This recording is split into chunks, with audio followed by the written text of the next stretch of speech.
And I fear that that may be Mike Dennis's last innings as captain of England. And it was. Mike Dennis never lost determination or dignity. But even his friends, and perhaps indeed even Dennis himself, must have been relieved when the stress of that increasingly impossible position was ended. For Lords, the new captain, Tony Greig, promised team changes and a new approach. But with Lilly rising above a sluggish pitch to bowl superbly, the beginning was all too depressingly the familiar story. Barry Wood was the first to go. Oh, that must be close. Yes, indeed. The first wicket for Australia, Barry Wood.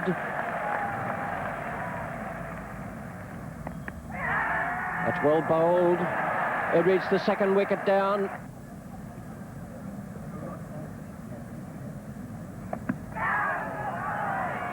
And he's given him out, and that's the third one to Bill Ali. And Amos has gone again for yet another naught, and Lilly is the man who's done the damage.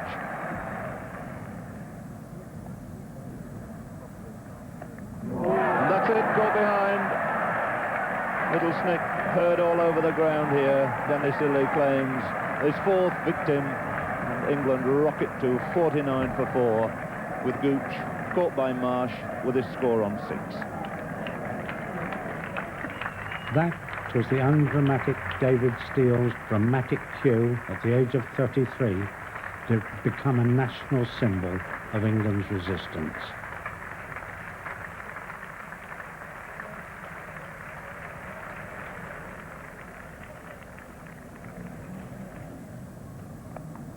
It's a good shot. Off the mark, 4 runs.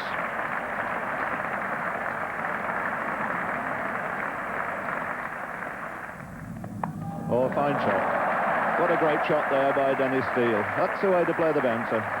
Let's see what retort we shall get from D. Lilly after that.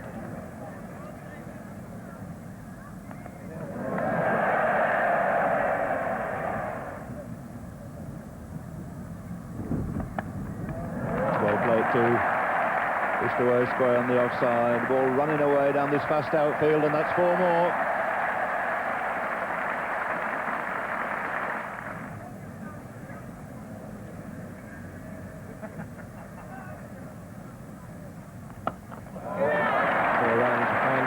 Tony Greig.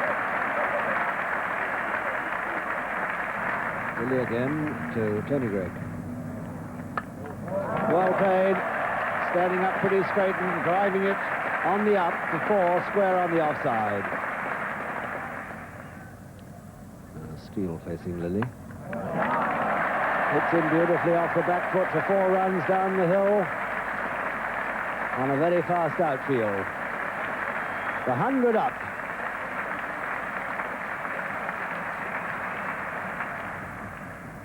Lilly again to Steele. He hooks in for 4, and the crowd really enjoying this. Lilly dispatched for 4, a bad ball.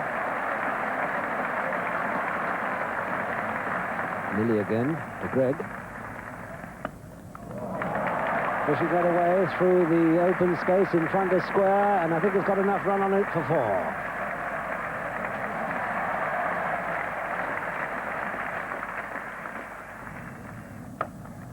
There's a big gap.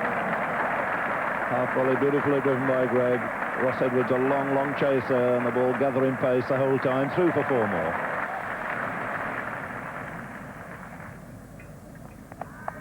And that's flicked away to deep long leg. Greig will be looking for the second. He's hurrying, he's coming back, and there he comes. Great long legs, bringing him through to a really excellent 50.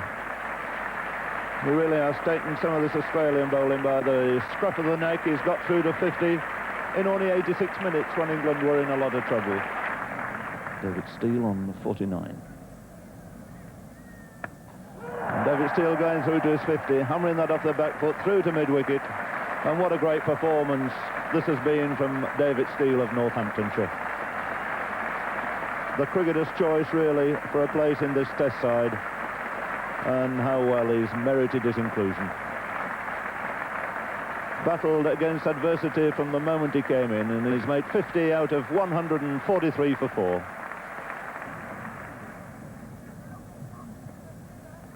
He's bowled him. So Thompson breaking through, beating David Steele there with that extra little bit of pace.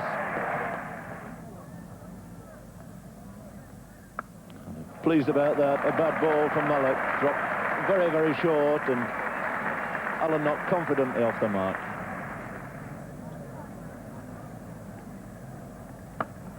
Good shot. There's no man there at mid-on. It's rather a strange-looking field for Allen Knott. He's picked the gap nicely, and that outfield is very fast.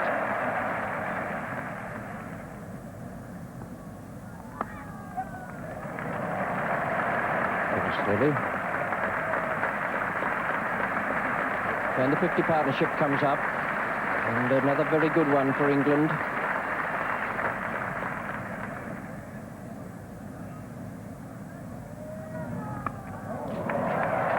Great stroke. 200 up for England now, and what a good performance, having been 49 for 4. Tony Gregg, Allen Knott, and later Bob Woolmer sustained that resistance. England reached 315, something at last for their bowlers to attack. John Snow characteristically took this chance to make us all wonder why he was ever dropped from the England team. Here he bowls to McCusker.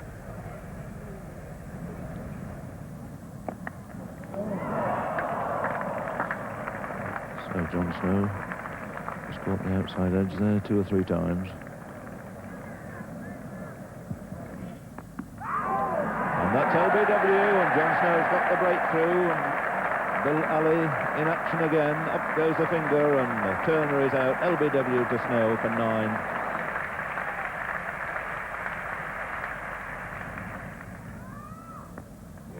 That's well bowled.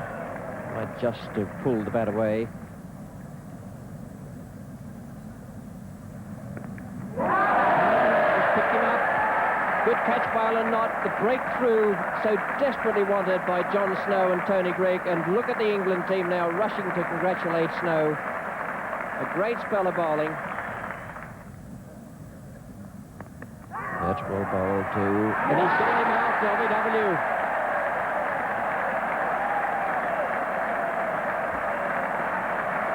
John Snow, his 3rd wicket. Australia 37 for 3. And no wonder England looked delighted.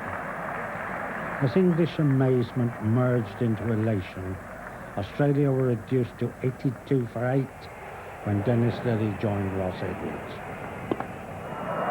That's a good hit, a big hit, right over into the crowd. First 6 of the match.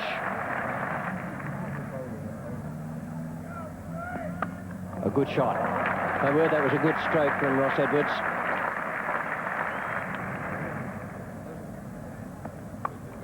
A good shot again. Very strong off the back foot. And the glorious square cut by Edwards. It's a shot that's brought him so many runs. So way to go through the 90s. Moves on then to 95. Only 1 slip.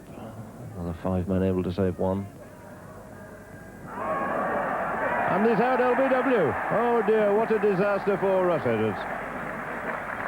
But he's held the fort there for 201 minutes. He's never looked in any bother at all until his score was on 99.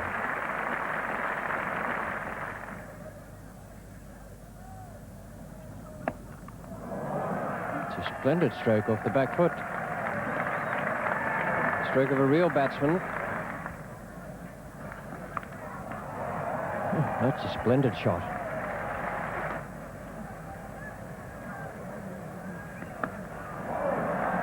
And that's an even better one.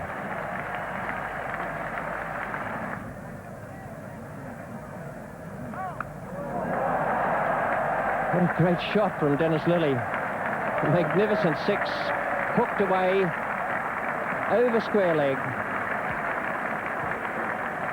A really great stroke.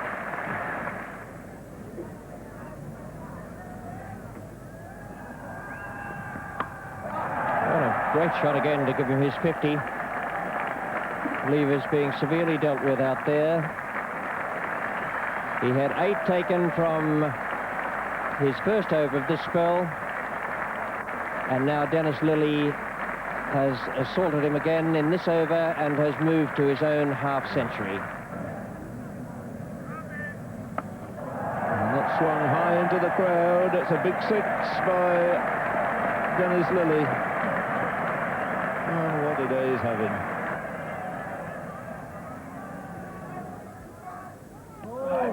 And that's out, LBW, and David Steele has done it. In his first over, broken up this very stubborn last wicket partnership. And Tony Greig absolutely delighted there. England's lead 47, and they set about increasing it. Here, Walker bowls to Barry Wood. Good shot. He was over that very nicely, played it down through the gap, and it raced away.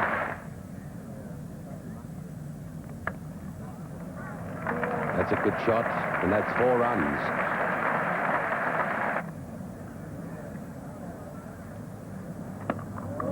It's a good shot. No mid on, of course. We'll have to chase those.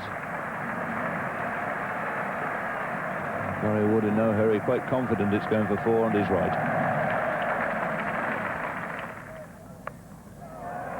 It's in the air, but safe, and will beat Turner out on the boundary. That's his half-century. Good comeback for Barry Wood.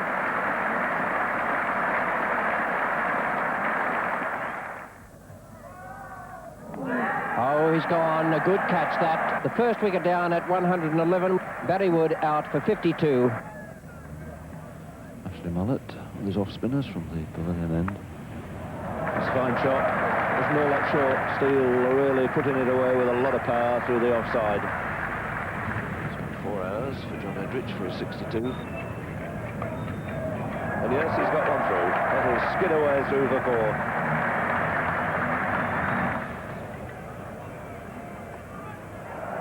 Good looking sweep. And 4 runs.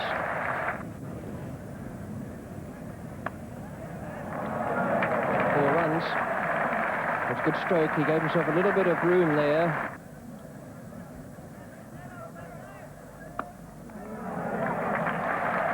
It's a more militant approach from John Edrich.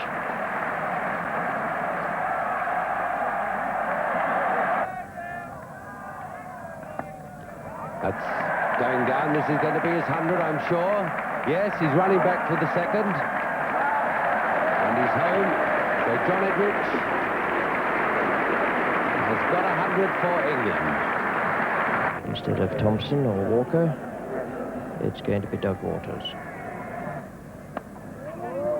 And he's done it again. He's broken the partnership. Now, what a tremendous ploy from Ian Chappell.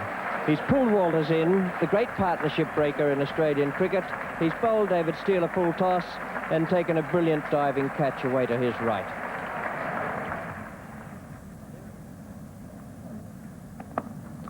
And that's another good shot.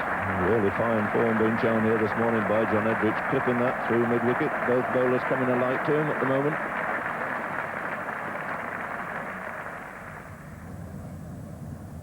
So Lilly bowling again to Amos. And that's it, he's caught him in the slips. It's the old story, I'm afraid, that Dennis Lilly has dismissed Dennis Amos once again. Well, that's through the slips. Quite where he intended it, but it's going to bring 4 runs to John Edrich.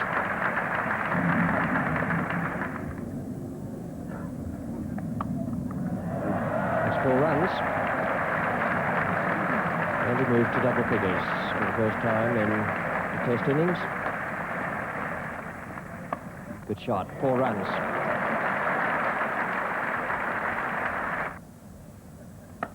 And that's a beautiful stroke. Through extra cover.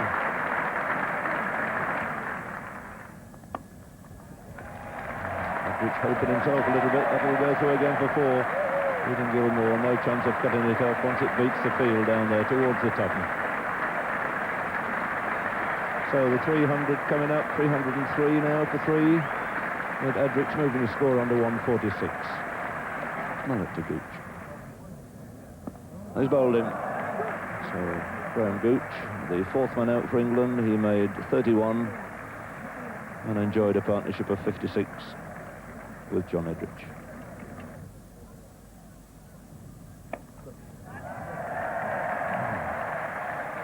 Good full swing of the bat. First ball from Gregg gets him off the mark.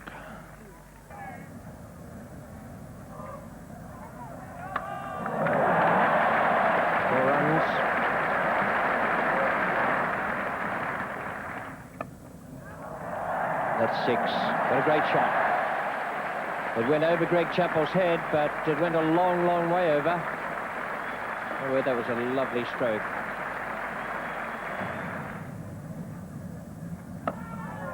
That's a good shot. Picked that up nicely. Well wide of Jeff Thompson.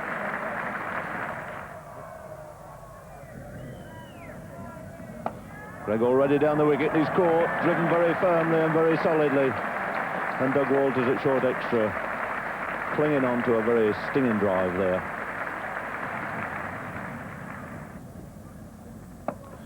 That's in the air, could be out. And it's the end of John Edrich. And appreciation then for the Surrey captain, John Edrich. A marathon stay at the innings, the man who's really put England in this exceedingly strong position. He's out for 175 and occupied the crease for 9 hours.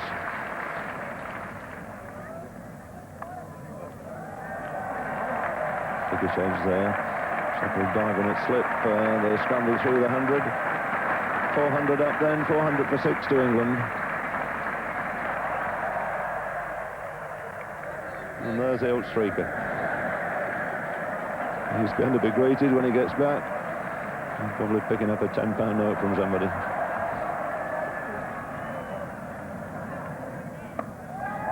Bob Rule must turn this time. He's swung it away. He's hit it gloriously. Right into the crowd for 6.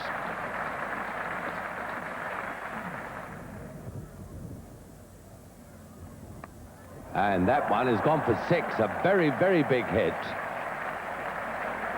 Into the tavern bar. Woolmer here taking toll of Ashley Mallet. He's moved on to 31. And there he goes. 3rd time and the wicket to Ashley Mallet. And that's it. There's the declaration. Tony Gregg, the England captain, on the balcony, beckoning the boys in. That declaration left Australia an improbable 484 to win in 500 minutes. In the event, rain shortened the last day and made the match a draw. But now England, in a quite amazing metamorphosis, had achieved fresh spirit, fresh resistance, fresh heart. And just as surely as the captaincy brought the best out of Gregg, so he had brought the best out of his players. And David Steele, the Northants unknown of a week before, had become almost an English folk hero. So it meant that